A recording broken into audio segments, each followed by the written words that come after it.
Au président Macky Sall un message de gratitude.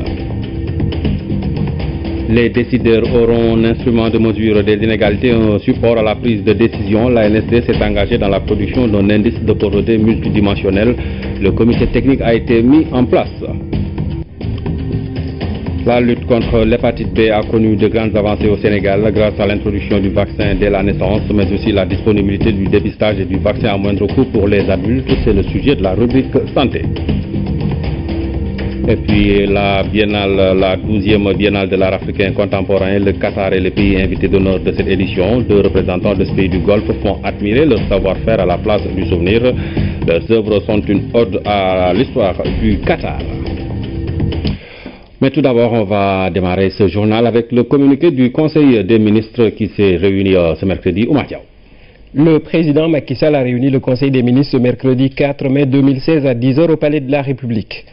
À l'entame de sa communication, le président de la République rappelle aux membres du Conseil l'intérêt particulier qu'il accorde à l'art et à la culture et réitère ses vœux de succès à la 12e édition de la Biennale de l'art africain contemporain dont il a procédé à l'ouverture officielle le 3 mai 2016 à Dakar.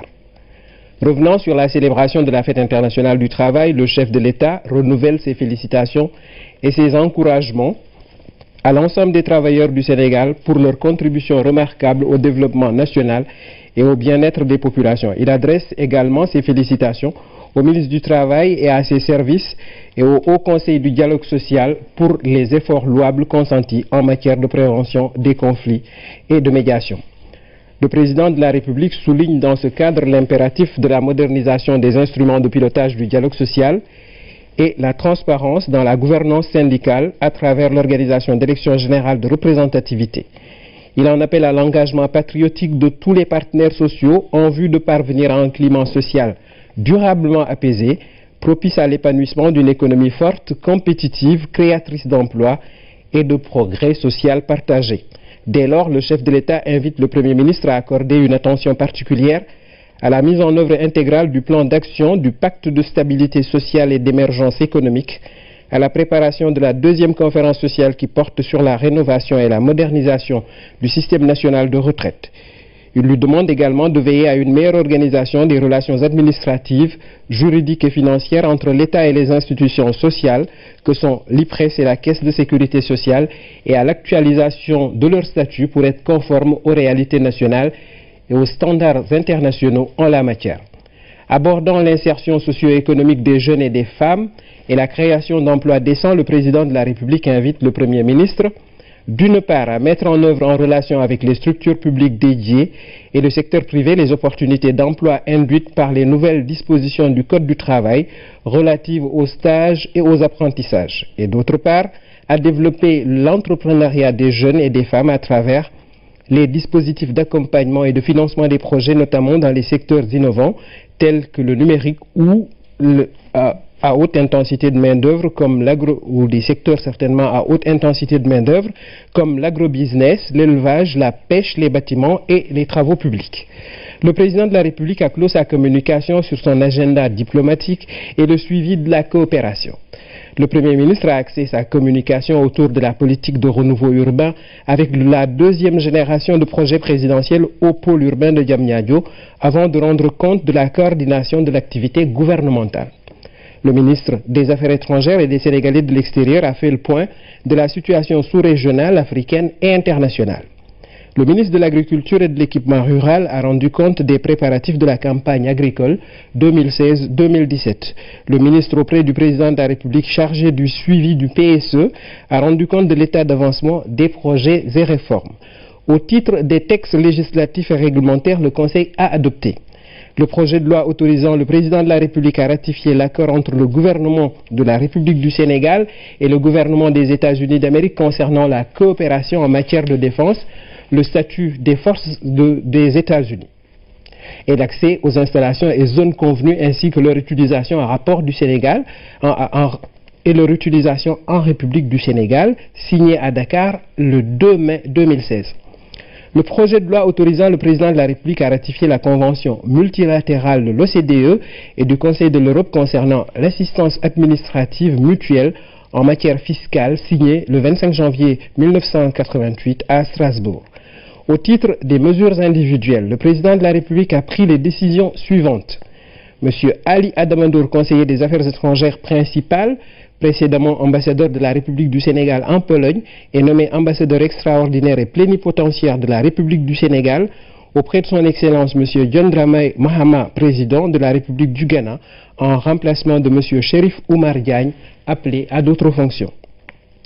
M. Ousmane Paye, diplômé en économie et relations internationales, ambassadeur du Sénégal au Canada, est nommé cumulativement avec ses fonctions ambassadeur extraordinaire et plénipotentiaire de la République du Sénégal auprès de son Excellence Raoul Castro Ruz, président de la République de Cuba avec résidence à Ottawa.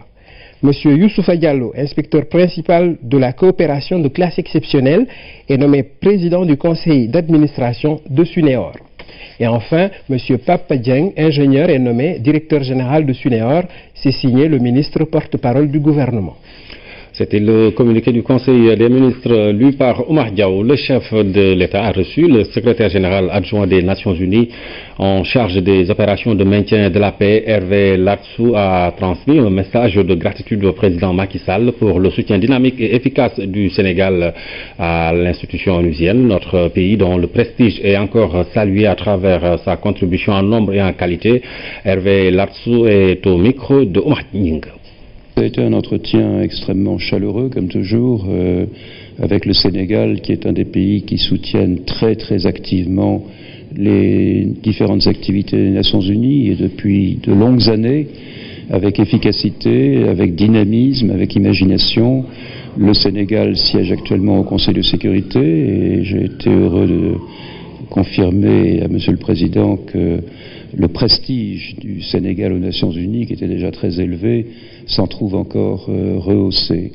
Et puis, dans le cadre des activités qui sont les miennes, les opérations de maintien de la paix, le Sénégal a été un contributeur de longue date, contributeur en nombre, contributeur en qualité, et vraiment je voulais remercier le président de la République pour tout ce qu'au fond les casques bleus et les bérets bleus sénégalais, du Darfour au Mali, dont je reviens, en passant par la Centrafrique, où vos troupes ont apporté une contribution très significative pendant la campagne présidentielle centrafricaine. Voilà, on pourrait en multiplier les exemples, mais donc un message de grande gratitude. Le président de la République a également reçu les remerciements de son homologue palestinien Mahmoud Abbas. C'est le ministre des Affaires étrangères Riyad Malki qui est venu transmettre le message en reconnaissance du soutien constant du Sénégal à la cause palestinienne. La prochaine résolution du Conseil de sécurité et l'idée française de relance du processus de paix ont été également évoquées durant cette audience. Riyad Malki est au micro de Oumar Ning. Nous sommes ravis de cette rencontre avec Monsieur le Président de la République du Sénégal. Nous lui avons convié les salutations fraternelles du Président Mahmoud Abbas et une invitation à venir visiter la Palestine. Et nous allons œuvrer par les voies diplomatiques afin que cette visite se fasse au plus vite. Nous avons remercié le Président pour le soutien constant du Sénégal pour la lutte du peuple palestinien et pour ses droits. C'est quelque chose que nous apprécions énormément comme leadership et comme peuple palestinien. Nous les avons remerciés pour toutes leurs initiatives en soutien aux droits du peuple palestinien. Et nous avons évoqué la situation sur le terrain, notamment la colonisation qui est comme un cancer qui va dans le corps de l'État palestinien et qui menace sa viabilité et sa souveraineté. Et nous avons évoqué nos efforts pour faire adopter une résolution au Conseil de sécurité sur la question de la colonisation et avons demandé, et nous sommes certains que nous l'obtiendrons, le soutien du Sénégal à ces efforts. Et nous avons évoqué les idées françaises, notamment visant à relancer le processus de paix, et nous avons dit ce qu'il était nécessaire de faire pour s'assurer que ces idées permettent de négociations sérieuses qui visent à mettre fin à l'occupation israélienne. Et nous avons aussi évoqué le groupe international de soutien qui fait partie des idées évoquées par la France pour relancer le processus de paix, et nous avons dit tout notre intérêt pour que le Sénégal joue pleinement son rôle dans ces efforts-là, et la présence du Sénégal dans ces efforts serait une garantie pour le respect du droit et pour le respect des droits du peuple palestinien. Le nouveau président de la commission de la CEDEAO a été reçu par le chef de l'État, président en exercice de l'organisation communautaire. Marcel Alain de Souza est venu recueillir les conseils et orientations du président Macky Sall, notamment sur la situation financière et d'autres questions comme la maladie à virus Ebola. Marcel Alain de Souza, au micro de Omar Nying. Conformément à la décision des chefs d'État, j'ai donc pris service le 8 avril dernier. Et il était de bon ton que je vienne de voir en tant que président de la conférence des chefs d'État, pour lui rendre compte de l'état des lieux et des défis que nous avons à relever. Donc nous avons fait le point, d'abord sur la situation financière de notre communauté. Nous avons fait le point sur le reversement des prélèvements communautaires qui financent les activités de la CEDEAO. Nous avons également établi un programme sur instruction d'ailleurs du président du Conseil des ministres, un plan de maîtrise des charges pour rationaliser les dépenses. Nous avons recueilli ces conseils, ces orientations. Nous avons fait le point également sur le front sanitaire, la maladie à virus Ebola, qui a des résurgences en Guinée, en Sierra Leone, mais la situation est sous contrôle et nous devrons encourager le Togo, qui a été choisi par le président de la République du Togo, qui a été choisi par ses pairs, pour suivre, coordonner tout ce qui concerne le virus Ebola. Nous allons avoir des casques blancs qui ont été financés par la BAD et c'est l'OAS qui est chargé de suivre cette situation, il veille. Nous aurons les sessions extraordinaires entre le 9 et le 11 et le Conseil des ministres le 13 et la conférence des chefs d'État. Et donc nous allons faire le point des différents points dont nous allons discuter. Élargissement de la carte scolaire à Dakar, le gouvernement lance un projet de réhabilitation, d'extension et de construction de 17 collèges d'enseignement moyen. Il est financé par l'agence de développement à hauteur de 5,7 milliards de francs CFA. Le comité technique du projet s'est réuni mardi pour faire l'état d'avancement de l'exécution des travaux. Pape Kolingom. La construction, la réhabilitation, l'extension et l'équipement de ces 17 collèges entrent dans le cadre général du projet d'appui au développement de l'enseignement moyen dans la région de Dakar. Ces infrastructures vont contribuer à l'élargissement de l'accès et à l'accroissement des performances scolaires. Il s'agit avec ce projet ADEM de construire une nouvelle génération de collèges qui n'a rien à voir avec les collèges qui étaient construits jusqu'à présent. Je suis satisfait du niveau d'exécution des tâches puisque pour la tranche 1, comme je l'ai dit, les implantations de chantiers sont en train d'être faites et les travaux vont démarrer incessamment. Il y en a même qui ont déjà démarré au bénéfice des populations et des élèves et des enseignants. L'AFD accompagne la politique éducative du Sénégal depuis le début des années 2000, d'abord en soutenant l'effort d'accès de tous aux primaires, aujourd'hui en appuyant le renforcement de l'offre au niveau moyen. L'AGETIP, maître d'ouvrage de ces constructions, rassure qu'un dispositif est mis en place pour la réalisation parfaite des infrastructures tout en respectant les délais prescrits. Ce qui est important, c'est le dispositif que l'AGETIP en relation avec la DCS ont mis en place. Un dispositif assez étoffé, en plus des 4 cabinets d'architecture. Il y aura 3 équipes sur le terrain, en plus des 10 ingénieurs qui se trouvent au siège de la DCS et de l'AGETIP. Il s'y ajoute, il y aura des bureaux de contrôle qui vont assurer la solidité de ces bâtiments. Nous féliciter de toutes les dispositions que l'AGETIP a prises pour véritablement nous permettre d'arriver à cette phase de démarrage. Au jour d'aujourd'hui, nous avons déjà tenu toutes les réunions de démarrage et les entreprises donc se sont mobilisées pour un démarrage effectif. Pour un bon suivi et un accompagnement conséquent des travaux, le ministre de l'Éducation nationale, Serigne Mbaye Thiam, demande aux populations et aux collectivités locales à une meilleure implication. Les concertations, la sensibilisation, l'information doit être menée pour que les populations comprennent que ce sont des infrastructures réalisées au bénéfice de notre pays. Ces constructions, extensions et réhabilitations de 17 collèges ont démarré en avril dernier. La livraison est prévue au plus tard en décembre 2016. Pour offrir aux décideurs un instrument de mesure des inégalités et un support à la prise de décision basée sur un éventail de critères, l'Agence nationale de la statistique et de la démographie s'est engagée dans la production d'un indice de pauvreté multidimensionnel. Une réunion s'est tenue ce matin pour la mise en place d'un comité technique. Louise Bizza. Ce comité technique chargé de la supervision des travaux de production de l'indice de pauvreté multidimensionnel MPA est une instance qui va regrouper plusieurs catégories de structures. Son ambition inscrit la production du MPA au Sénégal dans une démarche participative et inclusive. Le MPI, mesure de la pauvreté donc multidimensionnelle, est un des indicateurs retenus dans le cadre des objectifs de développement durable, les ODD. Sur les 231 indicateurs, le MPI fait partie des indicateurs de l'objectif numéro 1 donc des ODD. Pour mieux en appréhender les dimensions, l'Agence nationale de la statistique et de la démographie compte s'appuyer sur une approche qui consistera à prendre en considération plusieurs dimensions du phénomène et à définir des indicateurs appropriés dont le calcul fera appel à des données statistiques fiables et actuelles. Un indicateur important dans la mesure où il permet de mesurer les performances et les impacts du PSE dans les conditions de vie des ménages. C'est un indicateur qui va permettre de monitorer l'impact du PSE et qui pourrait permettre aux autorités de recadrer s'il y a lieu. La nouvelle initiative nécessitera aussi un important programme de renforcement des capacités techniques locales. L'ANSD, c'est l'instrument de mesure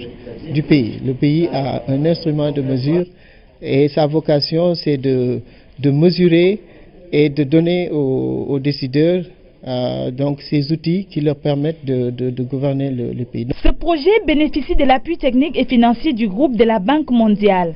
Nous participons également aux travaux techniques pour l'élaboration de cet indice de pauvreté multidimensionnelle.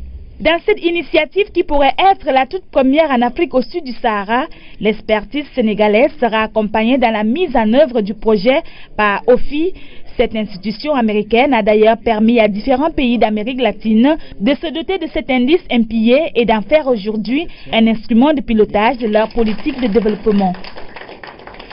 Le salon international des produits de la mer a pris fin dans la capitale belge avec une bonne pêche pour le Sénégal. Dans les filets, il y a beaucoup de clients.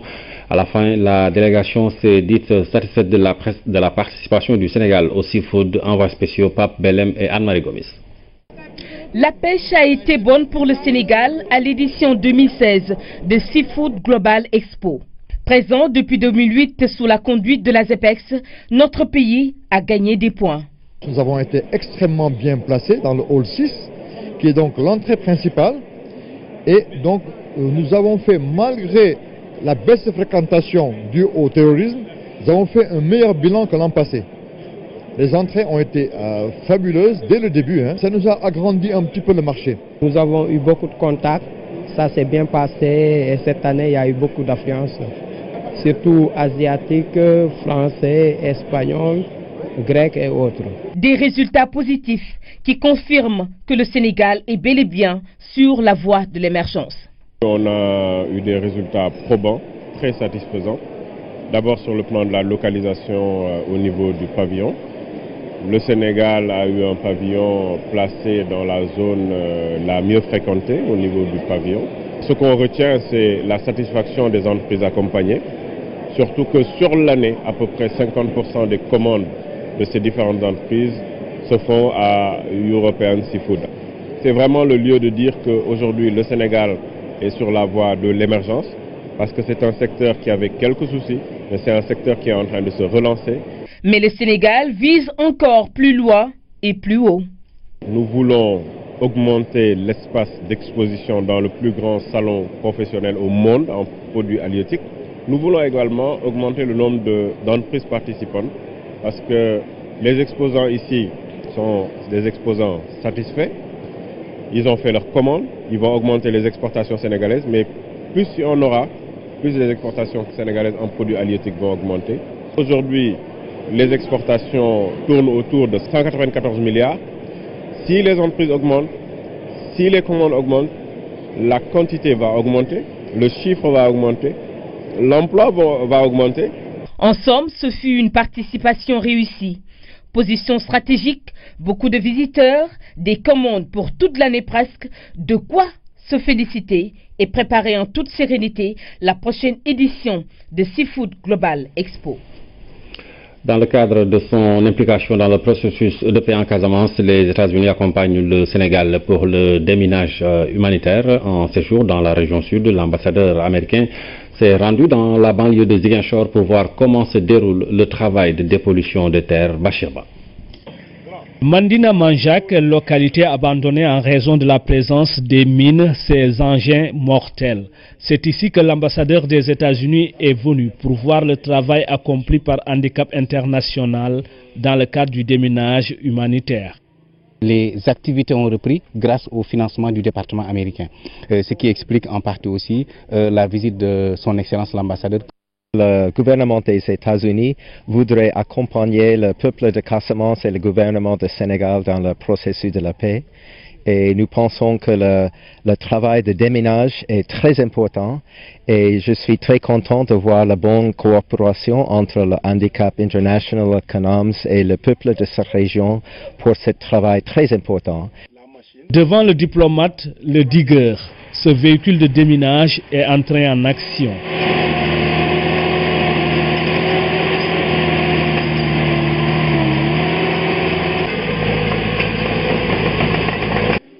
Les techniques de déminage manuel et cynophiles ont fait l'objet de démonstrations. Les responsables ont expliqué à leurs invités tout le processus.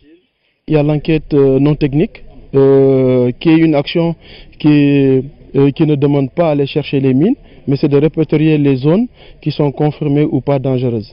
Donc il y a eu l'enquête technique, qui est une étude qui précise la méthodologie et la certitude de la présence des mines. Et il y a aussi le troisième volet qui est la sensibilisation au risque danger des mines. Riche en ressources agricoles et forestières, la zone peut participer au développement de la région, mais il faut qu'elle soit dépolluée. Depuis que je suis accidenté, je ne regagne plus mon verger. Maintenant, après le déminage, je pourrais regagner mon village, construire une maison et habiter avec ma famille. Après une pause, le déminage humanitaire a repris grâce en partie au département américain. Le Sénégal compte se débarrasser des mines au plus tard en 2021. Ici à Dakar, nous allons parler du fonds de financement de la formation professionnelle qui va régler les inégalités dans le secteur de l'éducation en général. Des propos de Dame Diop, le directeur général de 3FPT, invité de l'émission Le Point. Il salue la volonté du chef de l'État de redynamiser la formation professionnelle et d'offrir un profil à ces milliers de jeunes en quête de formation porteurs de projets. Nous l'écoutons. L'enseignement technique et la formation professionnelle pendant longtemps a été le parent pauvre du secteur de l'éducation de manière générale, mais conscient des enjeux que cette formation professionnelle compte dans le cadre de la mise en œuvre du PSE, mais dans le cadre aussi de la prise en charge de la question de l'emploi des jeunes, il était important que l'État mette en place, en plus de la dotation financière conséquente, que l'État mette en place un outil qui permet de prendre en charge cette préoccupation des jeunes. C'est un fonds de 37 milliards de francs CFA. Vous dites qu'il s'inscrit dans un projet global. Alors, quels sont un peu les contours et les modes de financement de ce fonds-là? Alors, l'État a créé ce fonds dans le cadre d'un projet plus global qu'on appelle le projet formation pour l'emploi et compétitivité, le FPEC, qui est un projet de 37 milliards et entre autres composantes, il y a le fonds de financement de la formation professionnelle. Ce projet vise à accompagner les lycées techniques d'abord. Dans la réforme des lycées techniques, il y a principalement 3 lycées techniques, le lycée de Kédougou, minier de Kédougou, le lycée André Paté-Avin de Saint-Louis, le lycée de La Fosse qui vont être complètement réhabilités et rééquipés. Ça, c'est une composante. Une autre composante, c'est la réforme du système de financement. Et à côté de cela, il y a la création par l'État de ce qu'on appelle des clusters. Ce n'est rien d'autre que des groupements de centres. Et nous avons dans les secteurs porteurs de croissance, tels que l'horticulture, l'aviculture et le tourisme, le projet va mettre en place des clusters, c'est-à-dire des centres de formation un peu répartis sur l'ensemble du pays. Et enfin, il y a aussi la composante gestion dans ce projet, gérée par le ministère de la formation professionnelle. Vous pourrez suivre l'intégralité de l'émission Le Point après cette édition. Ousmane Ngari Faye reçoit, je vous rappelle, Dame Diop, directeur général de 3FPT. L'asthme est de plus en plus répandu dans la population. Les statistiques sont lacunaires, mais les spécialistes constatent une fréquence d'apparition en hausse. Ce phénomène peut être relié à l'augmentation des facteurs déclencheurs, parmi eux les fumées, les poussières, les acariens. certains aliments et même le stress. La génétique n'est pas aussi à exclure. Chaque malade doit connaître ses facteurs de crise. À l'occasion de la journée dédiée à la maladie, une large réflexion a réuni spécialistes, associations de malades et journalistes. Omar Diaw. Maladie inflammatoire des bronches, l'asthme est une affection qui touche des millions de personnes à travers le monde. Même si on ne dispose pas de statistiques précises au Sénégal, elle reste assez répandue et grave. Savoir reconnaître les facteurs favorisant la survenue d'une crise est essentiel. Le signe le plus patent, c'est une gêne respiratoire qui est sifflante. Ces sifflements sont parfois entendus par le patient lui-même et cette difficulté respiratoire réveille le patient en général dans la deuxième moitié de la nuit. Les facteurs sont souvent multiples. Ils vont des poussières par mauvais temps à la fumée en passant par les médicaments ou les aliments. Le changement de climat, parfois c'est le pollen, parfois ce sont des acariens, ça dépend chez un même individu, on peut retrouver plusieurs facteurs qui peuvent entraîner ces crises. Parfois c'est le stress. Autre chose qu'il est bon de savoir, les signes annonciateurs d'une crise. Tel qu'un prurite nasal, tel qu'un prurite oculaire, c'est-à-dire des démangeaisons au niveau des yeux, au niveau des oreilles, parfois au niveau du nez. Chez un enfant, l'enfant s'arrête de jouer. Identifier les facteurs déclenchant la crise. C'est le premier traitement. Deuxième traitement, c'est de venir se faire consulter dans les structures sanitaires le plus vite possible, parce que c'est une maladie qui est grave et qui est mortelle. L'asthme ne se guérit pas, il se contrôle quand viennent les praticiens. Pour le contrôler, il faut des médicaments. Les familles démunies ne peuvent pas avoir accès à ces médicaments. C'est la raison pour laquelle nous nous sommes regroupés en association pour essayer de nous entraider. Lorsqu'une crise conduit un malade au service de pneumologie, il est tout de suite placé sous masque. Le masque, tu payes 2000 francs d'abord. Si on te fait le masque, on te prescrit une ordonnance.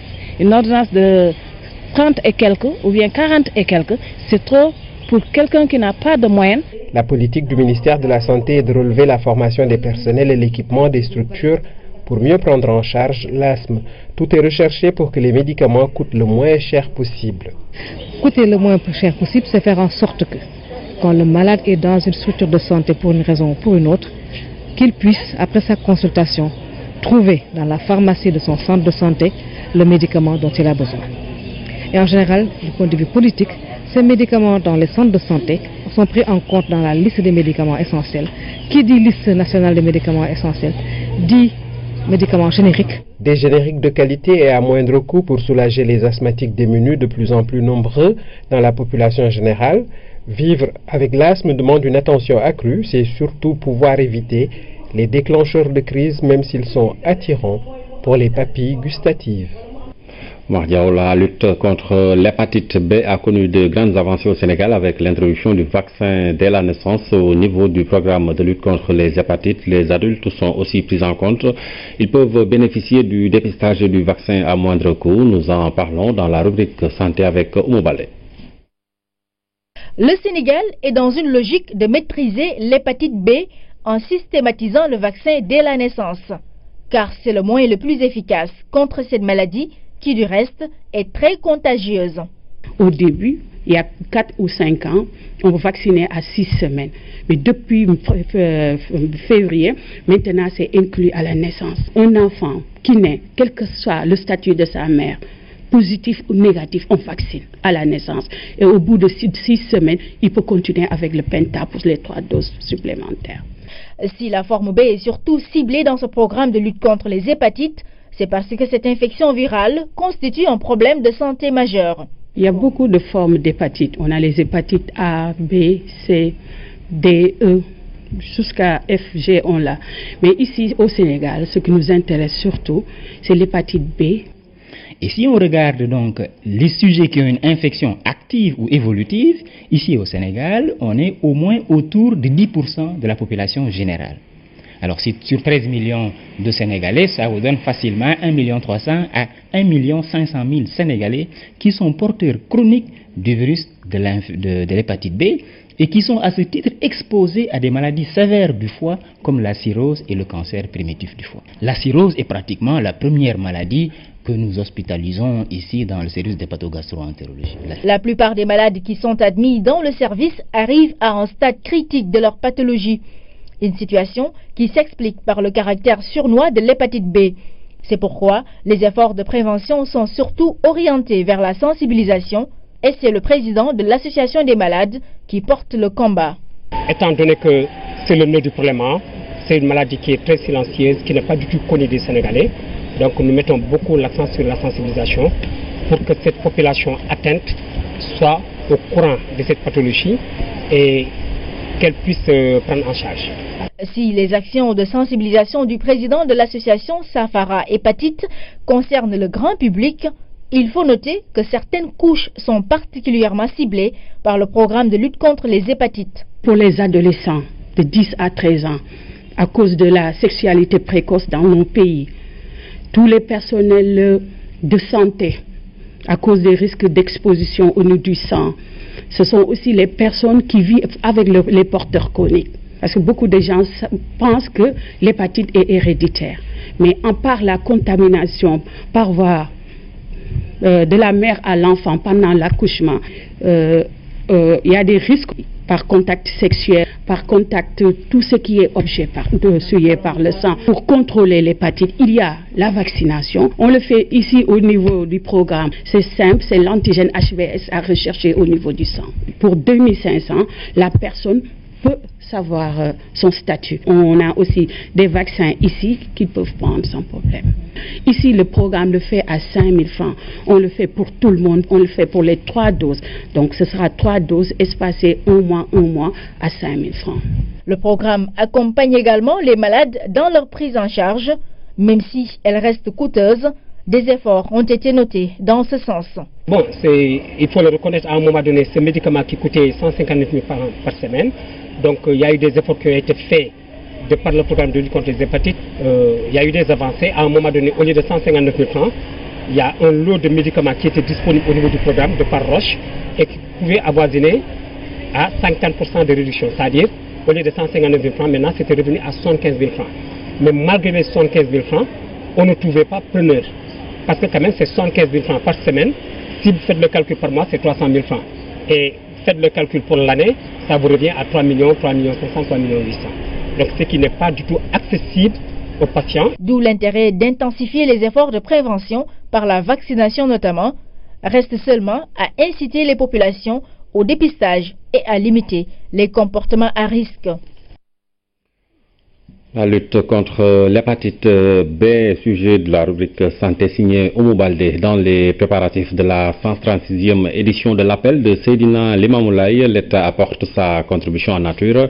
Abdoulaye Diouf Sarr, maire de Yoff, et Antassar Diako, délégué général à la solidarité nationale et à la protection sociale, ont été reçus par le khalife général des Layènes. Les quantités mises à la disposition du comité d'organisation n'ont pas été dévoilées. Abassou. L'organisation de la 136e édition de l'appel de Seydina Limamou Al-Mahdi nécessite des moyens conséquents. Pour appuyer le comité d'organisation, l'État du Sénégal n'a pas lésiné sur les moyens. Pour apporter l'appui en riz du président de la République, du gouvernement, et en même temps solliciter des prières auprès du khalife général des Layènes. En venant à la rencontre du khalife général des Layènes, Seydina Abdoulahi Thiaoulaye, autorités locales et administratives ont livré le message du chef de l'État. Nous sommes venus aujourd'hui maintenant de manière plus directe pour apporter maintenant une contribution au khalife.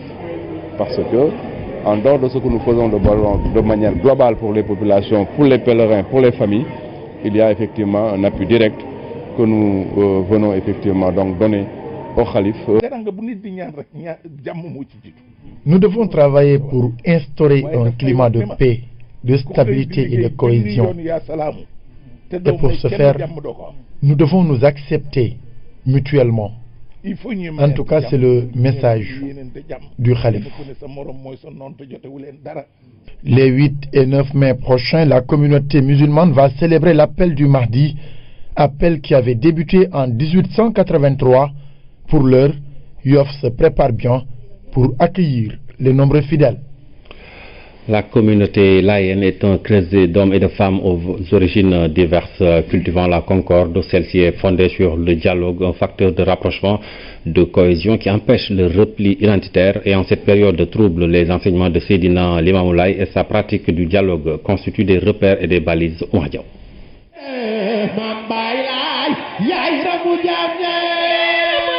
Le dialogue, c'est le thème du 136e appel de Seydina Limamoulaye Al-Mahdi.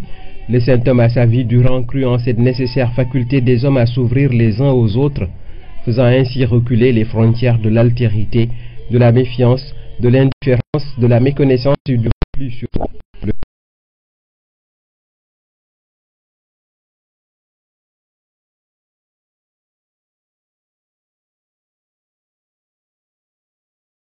et l'acceptation des convictions de l'autre, de ses différences, en constitue le fil conducteur.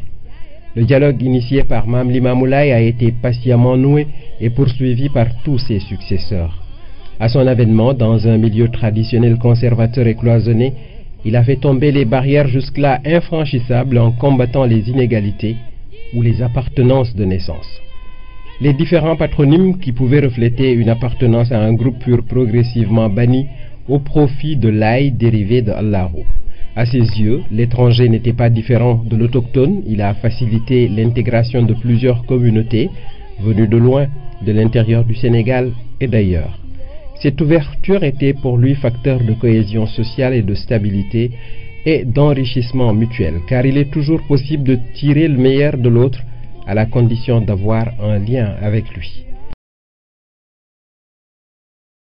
Continuateur de l'œuvre de son illustre grand-père, œuvre inlassablement au rapprochement des tariqas par des exemples vivants. N'a-t-il pas donné à certains de ses enfants des noms de marabouts mourides de Tidjane? Une attitude de noblesse, de grandeur et de foi, car Dieu incite les croyants à la concorde et à l'unité pour plus tard espérer sa miséricorde. Dans un monde de doute, de troubles et de peur du terrorisme, le dialogue apparaît plus que jamais comme une voie sûre pour aller vers un apaisement des cœurs et des rancœurs. Il évite la radicalisation obscure par des arguments convergents et convaincants, fondés sur la raison et la foi. C'est ce qu'enseigne Seydina Limamoulaye. La communauté mouride célèbre ce jour la naissance du deuxième khalife général Serigne Fallou Mbacké, communément appelé Kazu Rajab. Ce jour magnifie l'ascension nocturne du prophète vers le ciel. Sa vie et son œuvre sont résumées autour de la présentation des enseignements de l'islam et de la sauvegarde du legs de Khadimou Rassoul. Son portrait est dressé par Habib Mbaye.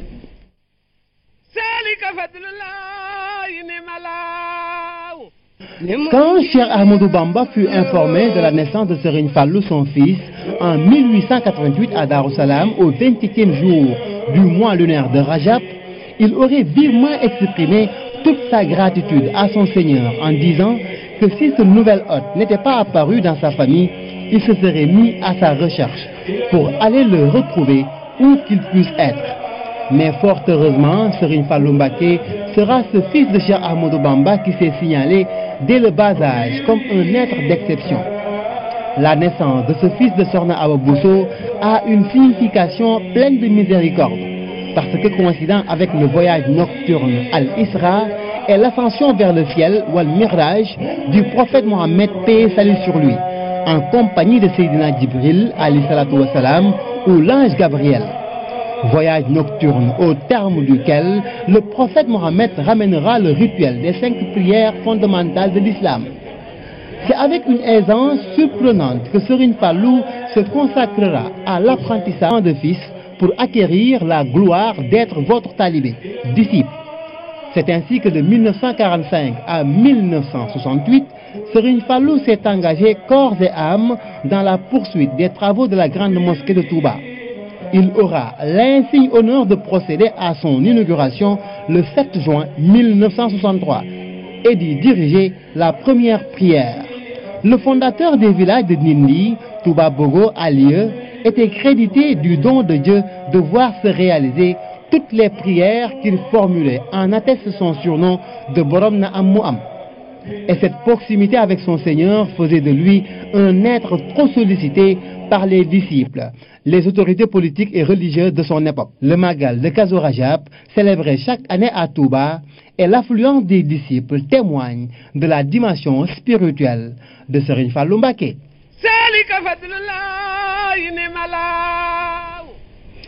Les échos de la 12e Biennale de l'art africain contemporain, direction la place du souvenir africain qui accueille l'exposition du Qatar, pays invité d'honneur du Dakar 2016.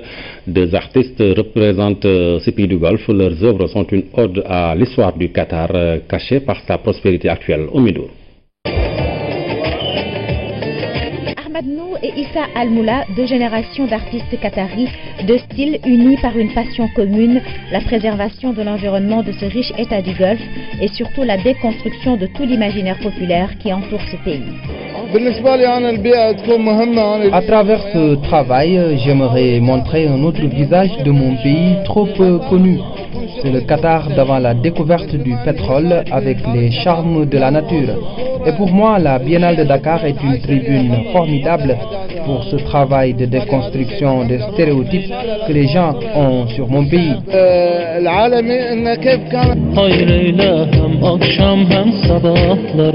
Issa et Ahmad représentent le Qatar, pays invité d'honneur de cette 12e Biennale de l'art africain contemporain. Ils y présentent une vingtaine d'œuvres et pour eux, le Dakar, c'est une belle occasion de confronter leur travail avec celui d'artistes très éloignés d'eux par la géographie et la culture, mais finalement si proches. Pour moi, un artiste est un artiste, qu'il vive au Qatar ou en Afrique. Il est avant tout un créateur avec un grand sens de l'imagination et du talent.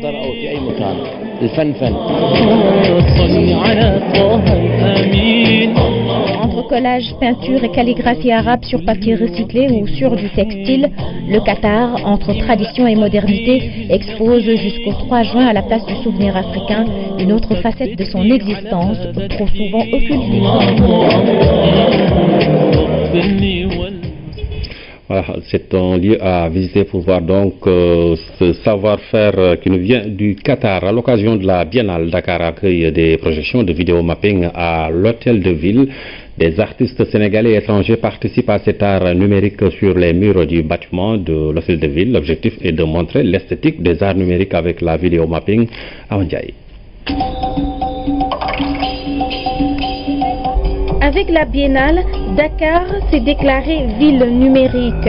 La projection sur la façade de l'hôtel de ville a été une belle production. C'est un art qui vient d'arriver. L'idée était de les former, de les accompagner, de faire venir cet art à Dakar. Maintenant c'est ici, nous avons ce qu'il faut, nous devons continuer. Donc merci de continuer. Projeter de si belles choses sur un mur à partir justement des lumières, et c'est vraiment, ça montre aussi tout ce qu'on peut faire aujourd'hui avec le numérique. Et donc c'était très beau. J'ai vu qu'il y avait des enfants qui étaient en train de jouer, qui étaient vraiment émerveillés. Donc c'est beau. C'est beau aussi de voir tout le monde avec les gens qui viennent un peu de partout, différents. Ce que je pense aussi, c'est que ça, il faut vraiment le démultiplier. Il faut essayer de l'amener aussi dans les endroits où les gens n'ont pas forcément accès aux lieux de culture comme ici. L'hôtel de ville de Dakar est un bâtiment mythique. La projection a été financée par l'Union européenne. Les créateurs ont montré leur talent en vidéo mapping. On n'était pas sûr si vraiment on pouvait réaliser cela, mais avec plusieurs partenaires très fiables, on a réussi et on est très content. Les formations sont en train de se faire. Je crois qu'on aura des jeunes qui seront capables de reprendre le relais. Dakar se positionne maintenant sur les standards artistiques internationaux. La vidéo mapping utilise la 3D, la vidéo et la projection scénique. Cette projection montre le travail remarquable des jeunes artistes. Des projets de formation sont en cours pour promouvoir cet art numérique. L'actualité internationale sous forme de brèves illustrées. Nous irons au Burundi et au Kenya, mais démarrons par le Tchad. Le Conseil constitutionnel a confirmé la réélection du chef de l'État, Idriss Déby. C'est un récit de Sédina Lunfal. Le Conseil constitutionnel tchadien a confirmé la réélection pour un 5e mandat du chef de l'État, Idriss Déby Itno, au pouvoir depuis 26 ans dès le premier tour de la présidentielle du 10 avril. Idriss Déby a obtenu 59,92% des voix. Le Conseil a rejeté la demande d'annulation du scrutin introduite par 8 candidats. Ces derniers, dont le chef de l'opposition avait accusé le pouvoir de fraude avant même la publication des résultats.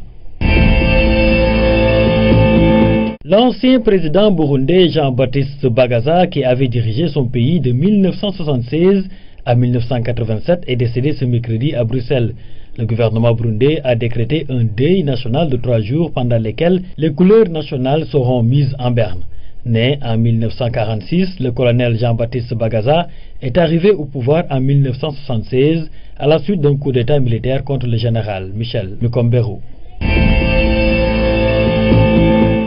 La police kenyane a annoncé avoir arrêté 3 individus suspectés d'appartenir à un réseau terroriste œuvrant pour le groupe État islamique et qui prévoyait selon elle une attaque à l'anthrax. Mohamed Ali, le leader présumé du groupe, est étudiant en médecine. Selon des sources sécuritaires occidentales, Mohamed Ali serait lié à l'État islamique, mais il serait impliqué dans le recrutement de volontaires pour aller combattre en Syrie. L'État islamique est connu pour chercher à recruter des étudiants en médecine. Après l'étape de Diourbel hier sur l'occupation des paysans pendant cette période de pré-hivernage, nos équipes s'intéressent ce soir à la préparation et à la mise en place des semences aussi bien à Thiès qu'à Diourbel. Les producteurs en charge de la multiplication sont à pied d'œuvre pour une distribution dans les délais. Fatou Sakho. Pour améliorer la production des grandes cultures, l'État a mis à contribution les producteurs pour la multiplication des semences.